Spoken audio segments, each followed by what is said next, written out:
Hello नमस्कार दोस्तों, स्वागत है आपका हमारे यूट्यूब चैनल पर। आइए आज हम लोग यहाँ पे उत्तर प्रदेश सहायक अध्यापक भर्ती परीक्षा 2019 का क्वेश्चन पेपर सॉल्व करेंगे, जो कि 6 जनवरी का जो एग्ज़ाम हुआ था उसका हम यहाँ पे हिंदी का क्वेश्चन पेपर देखेंगे। क्योंकि हिंदी के जो क्वेश्चन होते हैं 20 क्वेश्चन हिंदी से आते हैं और 20 नंबर के जो कि होते हैं। तो देखिएगा, यहाँ पे पहला क्वेश्चन दिया गया है, क्रियान्वित प्रत्यय किन शब्दों के साथ जुड़ते हैं। ऑप्शन है संज्ञा, बी ऑप्शन है सर्वनाम, सी ऑप्शन है क्रिया और डी ऑप्शन है अव्यय। यहाँ पे हमारा ऑप्शन सही हो जाएगा सी क्रिया।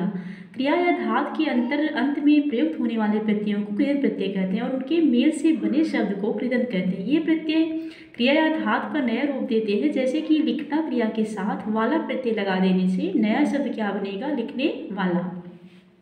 हमारा अगला क्वेश्चन है, जो व्याकरण जानता है वाक्यांश के लिए एक शब्द है। ऑप्शन है वैज्ञानिक, बी ऑप्शन है व्याकरण, सी ऑप्शन है प्रयोग और डी ऑप्शन है शास्त्रार्थ। यहाँ पे हमारा ऑप्शन सही होगा बी व्याकरण।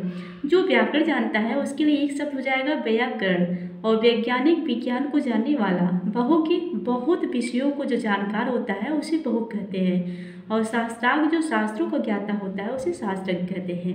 हमारा अगला क्वेश्चन है, सरस्वती पत्रिका के संपादक कौन थे। सूर्यकांत त्रिपाठी निराला, महावीर प्रसाद द्विवेदी, भारतेंदु हरिश्चंद्र, बालमुकुंद गुप्त। यहाँ पे हमारा आंसर रहेगा बी महावीर प्रसाद द्विवेदी। सरस्वती पत्रिका का संपादन महावीर प्रसाद द्विवेदी ने किया। इन्होंने जो है 1990 ईस्वी में इस पत्रिका को जनवरी माह से प्रारंभ किया और 1903 में महावीर प्रसाद द्विवेदी, इसका जो प्रारंभ है जनवरी माह से प्रारंभ हुआ 1990 में, और जबकि 1903 में महावीर प्रसाद द्विवेदी इसके संपादक हुए। हमारा अगला क्वेश्चन है, सरस्वती पत्रिका चिदंबरा पर ज्ञानपीठ पुरस्कार प्राप्त हुआ, किसे प्राप्त हुआ था।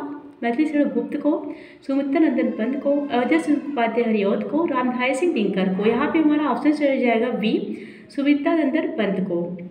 चिदंबरा व कविता संग्रह है जिसके द्वारा जो है सन 1968 में सुमित्रा नंदन पंत को जो है ज्ञानपीठ पुरस्कार मिला था। हमारा अगला क्वेश्चन है, महान शब्द में त्व प्रत्यय जोड़ने से शब्द बनेगा। महनी, महत्ता, महत्व, महती। यहाँ पे हमारा ऑप्शन सही हो जाएगा सी महत्व। महान शब्द में त्व प्रत्यय जोड़ने से महत् शब्द बनेगा, क्योंकि जो है संज्ञा, सर्वनाम और विशेषण के अंत में लगने वाले को जो है तद्धित प्रत्यय और उसके मेल से जो वंश शब्द होते हैं उनके तद्धितांत कहा जाता है।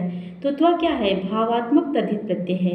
हमारा अगला क्वेश्चन है, महावीर प्रसाद द्विवेदी ने आदिकाल को क्या संज्ञा दी। बीज वचन काल, आदिकाल, वीर गाथा काल, चारण काल। यहाँ पे हमारा ऑप्शन होगा ए बीज वपन काल।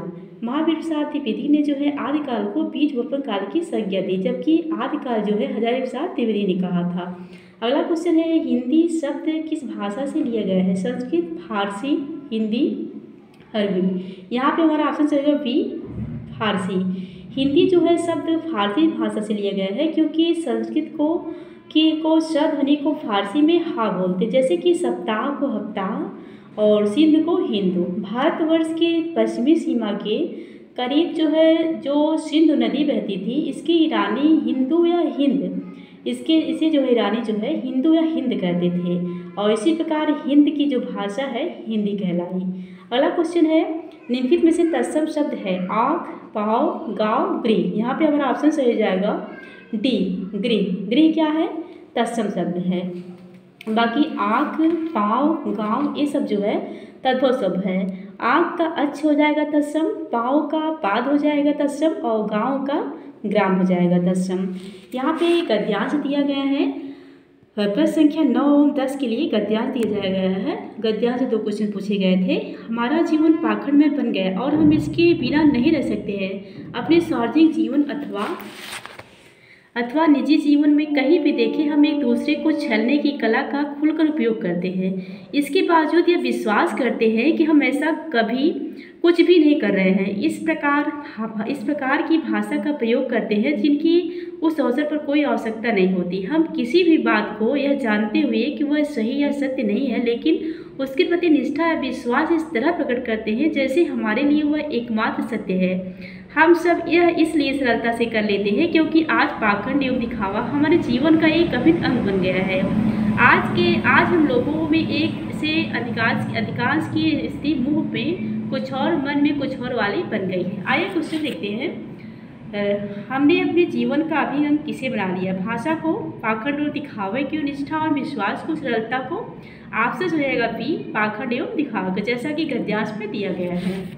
अगला क्वेश्चन है, छलने की कला का हम किस प्रकार उपयोग कर सकते हैं? खुलकर, आवश्यकता अनुसार, पूरी निष्ठा से, सरलता से। ऑप्शन क्या सही होगा? ए खुलकर। अगला क्वेश्चन है, बीती विभावरे जागरी, अंबर प्रगट में डुबो रही, तारा घट उषा नागरी। उपयुक्त पंक्तियों में कौन सा अलंकार है? यहाँ पे हमारा ऑप्शन रहेगा डी रूपक। जहाँ उपमेय को उपमान का रूप मान लिया जाता है वहाँ पर रूपक अलंकार होता है। अगला है, यद्यपि सुजान सुजच्छड़ी, सुब्रन सरस सुबित, भूषण बिंड विराज ये कविता बनता मित। उपयुक्त को अलंकार को प्रभावित करने वाली उपयुक्त पंक्तियाँ किस कवि के हैं? केशवदास, बिहारी, सेनापति, आचार्यदंडी। यहाँ पे ऑप्शन रहेगा ए केशवदास। ये जो पंक्ति है केशवदास की है। अगला क्वेश्चन हमारा है, आइए देख लेते हैं अगला क्वेश्चन। निम्नलिखित में से कौन सा सरस्वती का पर्याय नहीं है? वीणापाण, भारती, वाग्देवी, जौनपी।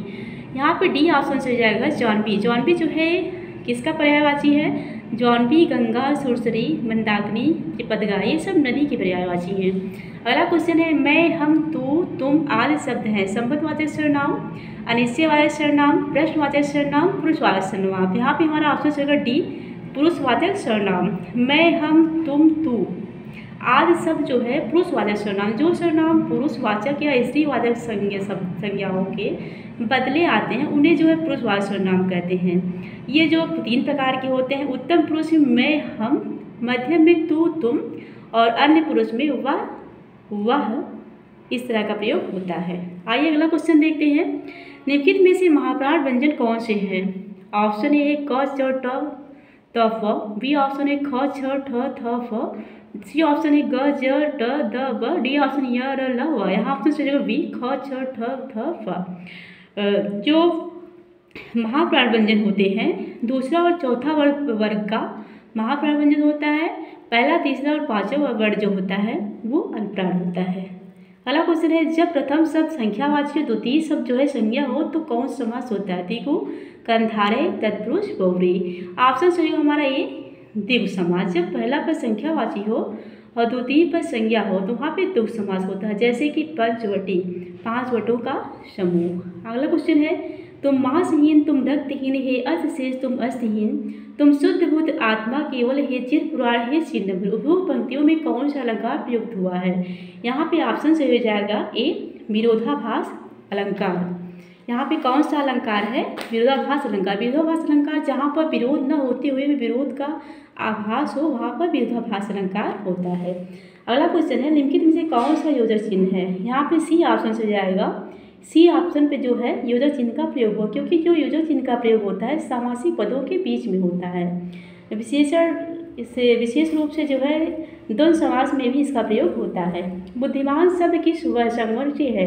ऑप्शन सही हो जाएगा यहाँ पे भी विशेषण। बुद्धिमान शब्द जो है गुणवाचक विशेषण है। जिस शब्द से संज्ञा या संज्ञा के स्वभाव, दशा तथा गुण का पता चलता है उसे गुणवाचक विशेषण कहते हैं।